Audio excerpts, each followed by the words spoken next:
नमस्कार विद्यार्थी मित्र, झोका घे भरारी या पहिल्या मराठी शैक्षणिक ॲपमध्ये मी अर्चना अमित सोमशेट्टी तुम्हा सर्व विद्यार्थी वर्गाचं सहर्ष स्वागत करते. So students, without wasting our time, we are going to study the English workshop of lesson Joan of Arc 4.5 of subject English class 10. तर आपण जोन ऑफ आर्क या पाठाचा इंग्लिश वर्कशॉप बघणार आहोत. तर पहिला क्वेश्चन आहे, first question is read the extract from George Bernard Shaw's play on Joan of Arc and fill in the tree diagram. आता तुम्हाला इथे एक ट्री डायग्राम दिलेली आहे आणि तुम्हाला या जॉन बर्नार्ड शॉच्या प्लेमध्ये नाटकातलाच एक भाग तुम्हाला इथे ॲज अ लेसन म्हणून दिलेला आहे. तर तो तुम्ही वाचायचा आहे लेसन, आणि तो ट्री डायग्राम जो दिलेला आहे तो तुम्ही कम्प्लीट करायचा आहे. तर ट्री डायग्राम काय आहे? प्ले जोन ऑफ आर्क नाटकाचं नाव दिलेलं आहे आणि त्याच्यामध्ये 4 कॉलम्स दिलेले आहेत तुम्हाला. Setting, scene of the given play, characters आणि मेन प्लॉट. आता सेटिंगमध्ये काय सांगायचंय तुम्हाला? पिरियड आणि लोकेशन, म्हणजे तो काळ आणि ती जागा. पिरियड काय येणार? 1429. आणि लोकेशन काय येणार? तर कुठल्या शहराचा तिथे जास्तीत जास्त उल्लेख केलेला आहे? तर न्यू ऑफ ऑर्लियन्स, म्हणजे तिथल्या भागातल्या लोकांचं ते कन्व्हर्सेशन आहे. न्यू ऑफ तिथल्या मिलिटरी ऑफिसर्सचं, न्यू ऑफ ऑर्लियन्स. सीन काय दिलेलं आहे? Scene of the given play, तर आर्मी ऑफिसर्सचं ते एक चेंबर आहे. ती जागा काय आहे? आर्मी ऑफिसरचं एक चेंबर, ठिकाण आहे. आर्मी ऑफिसरचं ऑफिस म्हटलं तरी तुम्ही सांगू चेंबर आहे ते. कॅरेक्टर्स कुठले कुठले आहेत त्याच्यामध्ये? कॅप्टन रॉबर्ट आहे, जोन आहे, पॉलंजी आहे, स्टीवर्ड आहे. हे कॅरेक्टर्स म्हणजे पात्रांची नावं तुम्हाला लिहायची. आणि मेन प्लॉट म्हणजे काय, त्याचा विषय काय आहे, त्याची पार्श्वभूमी काय आहे ती तुम्हाला लिहायची. फॉर एक्झाम्पल, आता इंग्लंड आणि फ्रान्स वेअर ॲट वॉर हे तुम्हाला आधी सांगायला लागेल. आणि इट लास्टेड फॉर 100 years, हे 100 वर्ष युद्ध चाललेलं होतं. अँड द इंग्लिश सोल्जर्स जे होते डिफिटेड द फ्रेंच, त्यांनी फ्रान्सला हरवलं होतं. And controlled most of the land, आणि त्यांनी फ्रान्सचा बराचसा भाग काय केला होता? काबीज केला होता. आणि याच वेळी Joan, a peasant girl, led the French army. याच काळात एक जोन नावाची मुलगी होती शेतकऱ्याची, तिने या फ्रान्स आर्मीचं काय केलं होतं? नेतृत्व केलं होतं. अँड म्हणजे ते नेतृत्व फ्रेंच आर्मी, आणि तिचे ते विक्ट्रीज, तिने जय मिळवून दिला होता. Incredible victories she got. अशा प्रकारे तुम्हाला मेन प्लॉट तुमच्या शब्दामध्ये लिहायचा आहे. Next question is pick out from the play 2 lines each that prove the following. आता तुम्हाला या नाटकामधील अशा 2 लाईन शोधून काढायच्या आहेत की ज्याच्या त्या खाली दिलेले पॉइंट्स प्रूव्ह करतायत. म्हणजे तुम्हाला खाली पॉइंट्स दिले जोन ऑफ आर्क या नाटकातले. एक तर पहिला दिलाय पॉइंट, हर कॉन्फिडन्स, म्हणजे तिचा आत्मविश्वास. हा तुम्हाला कुठल्या 2 लाईनमधून समजतो, कुठल्या ओळीवरनं समजतं की ती खूप कॉन्फिडंट होती. तर त्या लाईनी तुम्हाला लिहायच्यात. मी एक ओळ तुम्हाला सांगणार आहे, remaining line you can search it from your play. You can read the play and you can search it out. एक लाईन आहे बघा, तुम्हाला म्हटलेले तिथे 3 men would be enough to send with me. ती म्हणते बघा की 3 माणसं जरी तुम्ही सोल्जर दिले तरी मला बास. याच्यावरनं तिचा कॉन्फिडन्स आपल्याला कळतो. सेकंड आहे हर करेज, तिचं धैर्य कुठल्या लाईनवरनं तुम्हाला समजतं? तर I shall not want many soldier, ती काय म्हणते? मला जास्त सैनिक नको. याच्यावरनं ती किती करेजियस आहे हे तुम्हाला समजतं. नेक्स्ट हर डिटर्मिनेशन, हे तुम्हाला कुठल्या लाईनवरनं समजतं? डिटर्मिनेशन याचा अर्थ चिकाटी. तर ती म्हणते बघा, I will teach them all to fight for France. तिला जाऊन सांगायचंय तिथे राजाला आणि त्या सैनिकांना शिकवायचंय. म्हणजे ह्याच्यावरनं तिची चिकाटी किती आहे बघा, की she want to go there and she want to teach them the fighting spirit, how to fight for a France, आपल्या राज्यासाठी कसं लढायचं हे. तर ह्या लाईन्स तुम्हाला प्लेमधून शोधून लिहायच्या आहेत. अशा 2-2 ओळी लिहायच्या. तुम्हाला मी एक लाईन ॲज अ एक्झाम्पल म्हणून एक्सप्लेन केलेलं आहे. Next question is match the comparison as given in the extract. आता तुम्हाला पॅसेजमध्ये काही खालच्या ह्याच्यामध्ये मॅच द कंपॅरिझन दिलेले आहेत तुम्हाला as given in the extract. तर त्या तुम्हाला नाटकामध्ये आलेल्या, त्या पॅसेजमध्ये आलेल्या आहेत नाटकाच्या. तर त्या कंपॅरिझन तुम्हाला मॅच करायच्या आहेत. पहिला आहे ॲज इझी ॲज चेसिंग अ काव. हे तुम्हाला आलेलं आहे पॅसेजमध्ये, तुम्ही ते शोधून सर्च आउट करून लिहायचं आहे. कंपॅरिझन्स दिलेले आहेत तुम्हाला. As mad as she is. Next drive the soldier, drive the soldier म्हणजे पळवून लावणे. Drive the soldier like sheep. Next the dolphin is like a rat in the corner. And last Joan of Arc is a bit of a miracle. अशा प्रकारे पाठामध्ये मी तुम्हाला एक comparison दिलेलं आहे. You have to match it. Next question is say why. का ते सांगा. तुम्हाला कारण मेन्शन करायचं. I think it is related to personal response question. तुमच्या शब्दात तुम्ही ते कारण लिहायचं आहे पाठामधून. So first question I will explain you the answer of first question. John wanted to meet the captain squire. आता जॉनला कॅप्टन स्क्वायरला भेटायचं होतं. से व्हाय. का भेटायचं होतं. Because she is going to do the military operation. तिला एक मिलिटरी ऑपरेशन करायचं होतं. कुठलं. आणि ते तिला she wanted to motivate she wanted to create the fighting spirit among the soldier of France.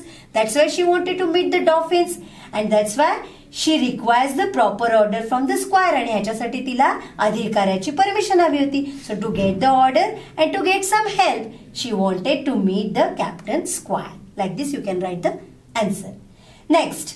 John did not ask for many soldier from the captain squire. आता जॉनने खूप सैनिक का नाही मागितले कॅप्टनकडनं, त्या अधिकाऱ्याकडनं. Because she was a courageous and she believe in a god. कारण तिला विश्वास होता की देवाचा पाठिंबा असेल तर आपण जिंकू. So that's why she asked the 3 soldiers are enough for her operation. So that's why she thought 3 soldiers are enough because she was very courageous lady, courageous girl. So next. Third. Polly, Jack and Dick had offered to a company job. आता Polly, jack आणि Dick ह्यांना तिने आपल्याबरोबर येण्यास का सांगितले जॉनने, किंवा ते का तयार झाले जॉन बरोबर जाण्यासाठी. Dick had offered to a company, किंवा ते ना जॉन बरोबर जाण्यासाठी ते तयार का झाले. तर याचं उत्तर काय आहे.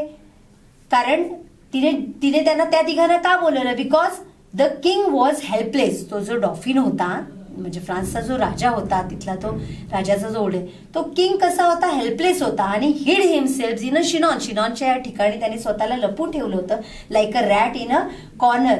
And they found something means different. म्हणजे त्यांना काय वाटलं ह्या तिघांना, पॉलेंजी, जॅक अँड डिकला, की आता राजाच जर पूर्णपणे हरून बसला आहे तर ही मुलगी जी आहे म्हणजे जॅक, पॉलेंजी अँड डिक त्यांनी का जाणं पसंत केलं हिच्याबरोबर. Because they found something different in this girl and she was a bit of miracle. That's why पॉलेंजी, Jack and Dick had offered to a company John. Next question. French soldiers were always beaten in war. आता त्यांनी इथे या पाठामध्ये म्हटलेलं, या प्लेमध्ये म्हटलेलं की हे जे फ्रेंच सोल्जर्स जे होते, फ्रान्सचे सैनिक, हे कायम युद्धात हरत गेलेले. त्याचं काय कारण आहे.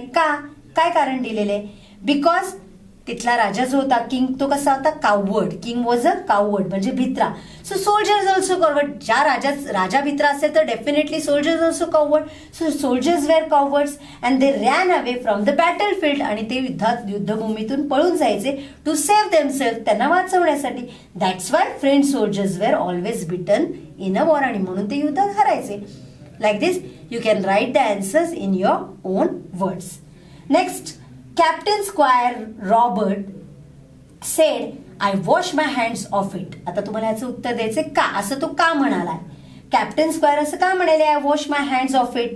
बिकॉज कॅप्टन स्क्वायर जे आहेत, John was going to fight the mighty and experience English soldier. तिला त्या इंग्लिश सोल्जर विरुद्ध लढायचं होतं. ते इंग्लिश सोल्जर्स कसे होते, इंग्लिश सोल्जर्स वेअर माइटी, शक्तिशाली and experienced and English soldiers and he refused to take any risk. पण captain squire Robert he did not believe the John. त्यांना तिच्याविषयी विश्वास नव्हता. ती या इंग्लिश सैनिकांविरुद्ध लढू शकते. She can fight against this English soldiers. He did not believe that. So he refused to take any responsibility of her ability. त्यांना तिच्या क्षमतेविषयी खात्री नव्हती. So that's why Captain Squire said, I wash my hands of it. Understood? So like this you have to write the reasons. Say why म्हणजे because हे तुम्हाला लिहायचं आहे. Now next question is, using a dictionary find the difference between the following pairs of phrases. आता तुम्हाला काय डिक्शनरीचा वापर करून काही खाली फ्रेजेस दिलेले आहेत. ते you can find the difference between the following phrases, pair of phrases. फ्रेजेसच्या जोडी दिलेल्या आहेत, त्यांच्यामधले तुम्हाला काय लिहायचं आहे, डिफरन्स लिहायचा आहे. Make a sentences of your on with each of them, आणि तुम्हाला स्वतःचे एक वाक्य तयार करायचं आहे. आता फ्रेजेस दिलेले आहेत, फ्रेजेसच्या जोड्या दिलेल्या आहेत, पेअर ऑफ फ्रेजेस दिलेले आहेत तुम्हाला.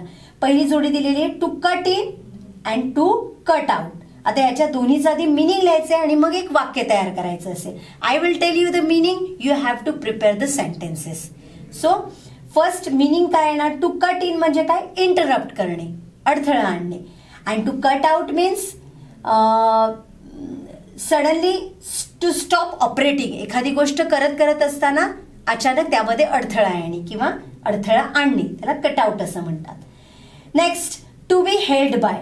टू बी हेल्ड बाय म्हणजे अरेंज्ड असं आपण म्हणू शकतो. आणि टू बी हेल्ड अप म्हणजे delay. To be held up म्हणजे डिले, पुढे ढकलणे. Next to run away means definitely to avoid, टाळणे. To run for means operate, चालवणे. Next to be known for म्हणजे रेकग्नाइज्ड, प्रसिद्ध असणे त्या गोष्टीसाठी. To be known for famous असणे. And to be non as म्हणजे रेकग्नायझेशन, रेकग्नाइज करणे. आणि टू बी नोन फॉर म्हणजे फेमस असणे. So like this you have to write the meanings. Next to go with. Go with म्हणजे सहमत असणे, to agree किंवा सूट करणे असं आपण म्हणू शकतो. And to go after means try to get something follow, एखादी गोष्ट मिळवण्यासाठी त्याच्या पाठीमागे जाणं म्हणजे त्याचं पाठलाग करणं असं म्हणतो, to go after. Next to put fire into. To put fire into याचा अर्थ काय, to put in a spirit some by brave things, एखादी चांगली गोष्ट करून, ब्रेव्ह गोष्ट करून त्याच्यामध्ये एक स्पिरिट निर्माण करणं, to put fire in to.